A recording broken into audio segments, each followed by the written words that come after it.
welcome to Abs, Anything But Sports. Yeah. Oh yeah, I'm Sawyer. And I'm John. And I'm Katy. Thanks, Katy. Welcome. Thanks for having me. I appreciate it. You're All welcome. right, can you tell us your name and tell us a little bit about why you think you're on this podcast today? Oh dear. My name's Katy. What's your last name? Gomez. I don't know why I'm on the podcast. I live around here, probably. What do you know roughly like what this podcast is about? Not about sports. That is correct. That is true. I've heard a lot about creativity and like what inspires and where you're going and why you're there and who you are and who, what, when, where, why. Yeah. Okay. So why do you think we asked you to come? I am in the film industry, but not in like movie. More the product stuff. Do you feel like that's not a creative field? Oh, it totally is. Yeah, totally is. I'm the one that schedules stuff in my job. So I'm a production coordinator, and I basically am scheduling people, doing all kinds of different stuff. John, not a fan. I want your job. John is jealous. Yeah, You're just I'm saying all these incredibly details jealous. about what you do. Like, I gotta say though, it is nice, but it is annoying. Maybe because I'm a female in an all-male place, and I'm not super bold. I can be, that's for sure, but I'm not bold in this job because I don't have the knowledge you have, John. That's for sure. Like you have a lot more knowledge of cameras and placement and all that. I have more of the theater stuff than the film stuff. And so since I'm in that industry, I'm learning, and it's a lot better learning there in-house rather than in class, like what, the school we went to. So I think that is a big piece of it. can you elaborate a little bit more on annoying? Like you said, it was annoying being in a field where you're the only female. I find it annoying because I do think that I've been in several corporate type businesses. They were neither business or corporate, actually. They were very small, but they had the heads that were very corporate minded, and everything had to be a certain way, and if I don't speak up loud enough, it's annoying to them, but then also to me, that I can't get into that place of speaking up because they make me nervous, I think. So I don't want to intrude, but I want to make a noise, I guess. So you feel like you're silenced almost. Like you can't speak up because if you do, they're going to look down upon you. Yes. Whoa. But only in certain fields. Just in this one, I think, but not terribly. Well, I was gonna ask a follow-up question of like, so do you feel like it's a case of there's no platform for everyone to like not everyone is given an opportunity to speak, so it just becomes whoever is the loudest or the first to speak are the ones that are heard. Is that you feel like? Yeah. Is that how you feel like? Yeah, definitely. Yeah, that's pretty old school. It is. It's a more traditional style, which I like traditional. I'm probably mostly traditional in my ways, but when it comes to being creative and when you're in film industry and all that, you have to go with the times, because like obviously, like if you don't go with the times of animation, think about it, like you ain't gonna be noticed, or you'll be noticed for bad things, Right. So like if you think about it that way, you need to follow, like if there's new storylines that need to come about, or if there's new ways of doing something, So, what details are you allowed to tell us about your job? My job is at a desk, scheduling with every client that comes through our doors with if they need a product video done, if they need a website, like even like when you go to a website and you see like the big banner and it has like the random pictures and stuff, that would be us. But we've worked with Google, Samsung, Apple. Like we have worked with bigger companies. Sometimes I'll be on set, but I'm really the one that's like script supervisor, basically.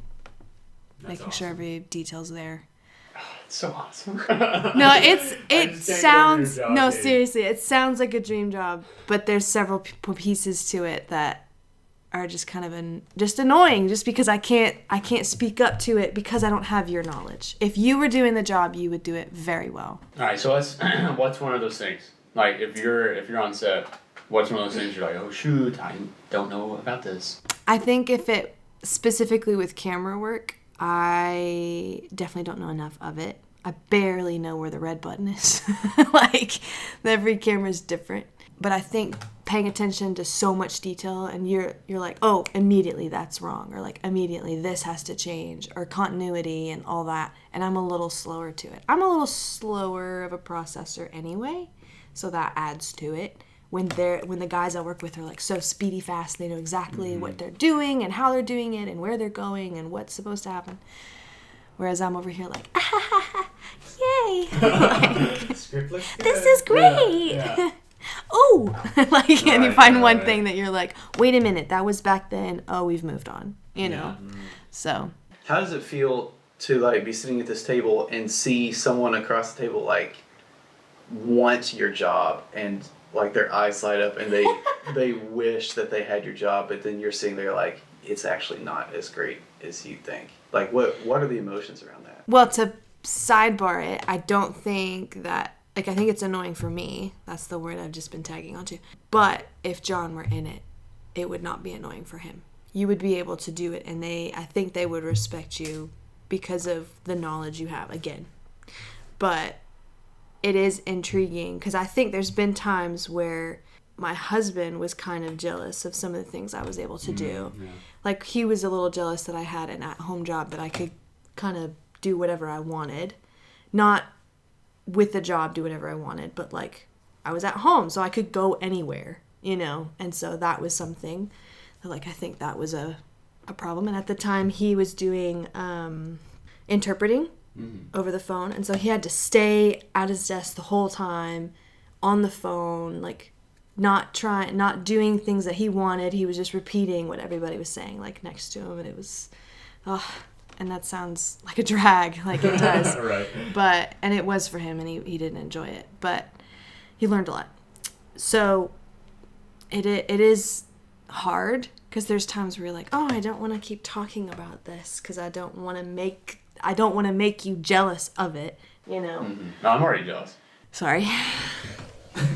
but yeah, so it is interesting, because there's also another piece that's like, well, I'm jealous of other people doing stuff, you know, like, Yeah, definitely. it just is a total domino effect. Everybody's jealous of something else. Everybody wants something else, you know. It's a lot. When did you consider yourself a professional in your field? Oh gosh, I'm not one. So you've never felt like a professional? I've never felt like a professional. Interesting. Okay, this may sound stupid, but the only, like, professional I feel is being a manager at a rock climbing gym. That's it. What's different about that job than your others that makes you feel professional? I manage people, probably. Versus? Being managed. Interesting. That's like probably a thought. I don't know, though. I don't boss people around, but I get to have people under me, and I think having that feeling, they don't actually feel under me. We're all equals, but like having that to where I do have the authority to be like, would you mind going and taking care of the blood that's on some hold that's on the wall, please? Oh, wow. You know, like things like that. Yeah. Just delegate. Delegating it, yeah. Okay. I think a dream job would be an event coordinator. I like managing that and like organizing and details and all that. So I think that's a fun piece. So tell us a little bit about how you got to the career path that you're on right now. Like, what have been your twists and turns and decisions that you've made to end up where you are now? I do have to say this. The biggest part of my decision making, as well as turning into, I guess, a creative with my job with the marketing firm, is probably my husband. Like, he's more creative than I am, and so he's the one that's like sparked a lot of that.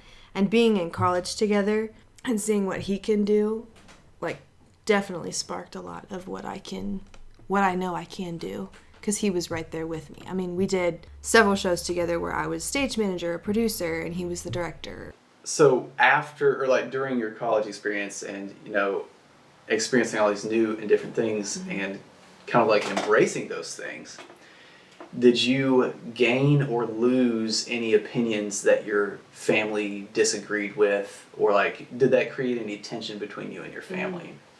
I never had tension. I feel maybe it was fine with my parents. But there was definitely some things I realized later that I was like, oh, we do have different views on this. But I think it's more of I might know how to handle something more than my parents would, because I'm living in a society that's changing where they're kind of still in the sameness, Yeah, so nothing foundational, really. No, I don't think so. No big, you didn't shake the foundation of your family any. Maybe by bringing a Colombian to my house, maybe. They were like, whoa, different culture. I think that actually did shake them a little bit. What do you bring to your multicultural home? Let's do that. Okay. So what is your culture? My culture is traditional. Very typical. Man works, woman is at home cooking, that type of thing. I don't necessarily believe that to be foundational. Like, you should do that. Mm-hmm. But that's where I come from, probably. It's also hard to think about, like, okay, what... Instead of me thinking of other cultures that I've learned, it's like I do have to think of what I know and have to compare it to, like, the Colombian culture, because that's the easiest for me. Would you consider yourself an individualist? No. What are you? I think I do think that's something I probably do bring more into my family. Like, I'm a little more individualist, but because I was raised in an individualist type culture, but then bringing that into living with David, it's like he is a lot more collective, like a lot more collectivist, and his culture is a lot more collectivist. So I probably am now a lot more collective, because I'm huge on, like, bring everybody over, like, let's have some fun, and we'll play games, and like we'll do all this together. And having a small church is awesome too, because you have more of that collectivist type style of, like, everybody knows everybody and you're always together, and you're bringing more people in, and yeah. How have you used the collective mindset in your work environment? And you think that it's easier to get things done when you're part of a team as opposed to being an individual? I have two views on that because I have two jobs. It is very difficult in the video marketing for me to make it collective, even though we have to be a collective. But then at the gym at Stone Summit, it is easy for everybody to be a collective because we're all friends, we're all about the same age, and it's really nice group of people. But there's sometimes where you're like, I just need to get something done by myself, because sometimes this person won't do it, or that person doesn't want to do it. What is the difference between these two jobs that makes your interpretation of them so different? Like, you're saying it's hard to be a team or a collective over here, but on the other job, it's difficult to get something done on your own. Like, what is the difference that causes that rift between these jobs? Well, I can't, like, with the marketing firm, I can't schedule something without knowing everybody else's schedules, so we have to make sure that we're all on the same page of, like, this guy will be out of town this time, he won't be here to do this person will be here this time, but they've worked with this other guy, like, thinking that way. But I think it can also be hard to get the other people on my side, being like, okay, let's all be on a side together, but, like, think about it this way, like, please, like, let's do that, where they only think of it one way. There's only one way to get it done and not a second way to get it done. That's probably something where it's like, okay, we're thinking two different things, let's come back, where can we meet in the middle, or do I have to just go to your side? Whereas at the gym, we all talk about it and be like, okay, what would be better? This person did a safety orientation at this time. Okay, this person hasn't done one. Well, we need to get something mopped. No, nobody's been doing that, blah, blah. I'm, like, thinking of, like, who likes to do what part and who doesn't, and who's done more, who's done, like, that type of thing.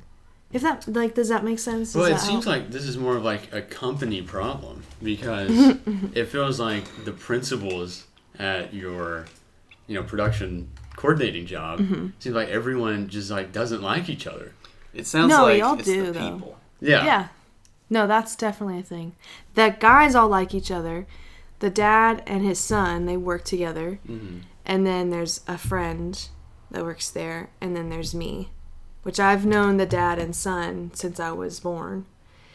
So, like, there is a lot of connections. Mm-hmm. But, and it's I think because it's also so small that the dad is the founder, CEO, blah, blah.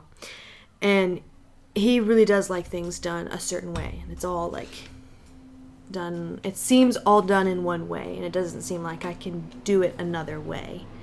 And there has been times where I'm like, okay, how does this need to go about and why can't I do it this way? And it doesn't seem like we can get on the same page. So yes, I would say it's a company problem. Well, that sounds annoying. Doesn't it? Yeah, it is annoying. If you had to pick one of these jobs to do, like you had to get rid of the other, which one would you pick? And why? Oh, I've thought about this too many times. I would say both. I'm just kidding. I think both equally. Because I like the Stone Summit job because I get to climb for free, and I really like rock climbing, as well as David can also climb. But I like the creativity and the idea behind the other job. So I don't know. So which one? I'm going to make you pick. Yeah. If I had to get rid of one, it would probably be Stone Summit. I would just have to. Why? I think learning the skills of film and that type of industry, I think is more useful for where me and David want to go than if I stayed with Stone Summit. Because that's not going to get me very far, And that is a very individualist thought, if you think about it. Yeah. But, when you live in an individualist culture, you kind of have to go with the culture sometimes. Do you feel like having a relationship with your family and having a community is part of your definition of success? No. But yes. All right. Well, I am fascinated. What's the definition? What is your definition of success? Oh, everybody's definition is different. But for me, success is not based on awards. It's not based on a job. It's not based on... I don't think any of it is worldly. This might be a dumb answer to some people, but I think my definition of success is probably something that if you are in a place of joy, but also with the Lord, that's mine. Like, for me, I can't live in this world without being a Christian. That sounds silly to some people, but that's just me. And I get that. So do you think you are successful right now? Do you feel successful? No. Why not? Do you meet the qualifications of the I feel like definition you do, just Katie. gave? I think like I'm always growing. Mm-hmm. So I think that I'm never in a very I'm never successful, but So you'll never be successful. digging myself a hole, aren't I? I don't know. I believe in the Lord. I believe in I have Him, and I have quiet times and read His Word and pray. I do that.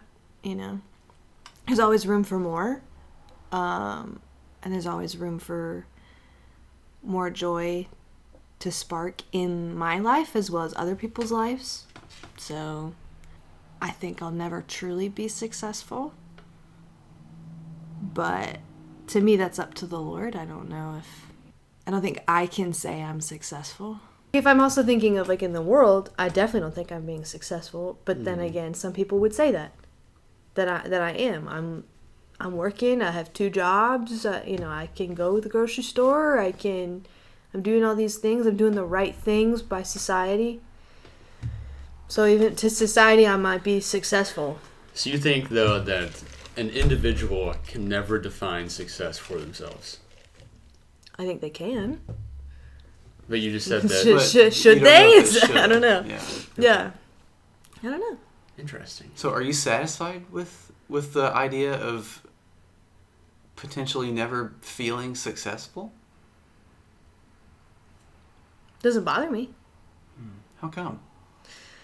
Probably because the Lord defines it, and that if He defines it, and I'm trusting in Him, trust that He's the one that, if He'll let me know if I need to fix a problem, or He'll let me know if there's something else to do. We're meant to live in this world, but not be of it. And so to be of it, you're thinking success in like your independent way. There we go. And so if you're just living in the world and guiding the world to Jesus, like that would be a way of success. But it's not your success. 'Cause this world is God's world. And we're just meant to point people to Jesus. And I think that's important. I feel like a lot of people would say that happiness and success go hand in hand. Go hand in hand. Yeah. But I feel like based on your definitions that they're remarkably separate. Yeah. Well, Because I'm not basing my life off of my successes, even though there's so much in me as a human that's like, yes, I would, I want to win an Oscar, like that would be amazing. Yeah. Like I would definitely be successful then. But that's not that's me living of this world. That's me being of this world and not just living in it for Jesus. So what I'm hearing is you're categorizing success as worldly success and spiritual success. Yes. And your definition of success lies wholly within spiritual success. Yes. I would hope it is. Maybe I shouldn't. God, maybe I should not have said that. Maybe that's bad. But I hope to live in spiritual success, yes. Well, I want to talk about the future. Okay. Like where do you want to be and who do you want to be in 5 world. years? In this world. Probably. Yes. I think you'll be in this world in 5 years. Unless I'm in dead. some I hope so. travesty. In believe 5 years, where would I like to be? I'd like to have a kid in 5 years, at least one. Yeah, David and I have talked about that. I think I'd love to live in a house. I would love to still be a part of my church. That's something that I'm afraid of. Like, if I have to move away, I can't be a part of that church. Mm-hmm. That's something that's kind of scary. But just because I love my church. I love how small it is. I love how community-based it is. What's something you want to grow in? The first thought was I want to grow in my communication skills. But also I want to grow in Spanish. That's huge. Because when we have kids, David's going to speak to them in Spanish and I'm going to speak to them in English. And so I want to be able to understand. What David's saying. Yeah, it shouldn't be this secret language between him and the children. That's not good. But I think I'll get that way eventually, hopefully. Well, if you had to sum up this conversation that we've had in one word, what would it be? There is a word that I hope that you say. Annoying. Yeah, Just kidding. That's what I wanted you to say. That's so funny. No, definitely not annoying. One word to sum up this conversation. Broad. Broad. Yeah. And that means all sorts of things. Broad of like spiritual realm, broad of like the world, broad of, I don't know, what else we talked about? Community, yeah. Culture. Work. Very abroad and broad. Well, Brain I power. think that just about does it. Katie, thank you so much for being here. Thank you guys. This was awesome. Very fun. Glad you enjoyed it. Yeah. We will see you guys next week. See ya. Goodbye.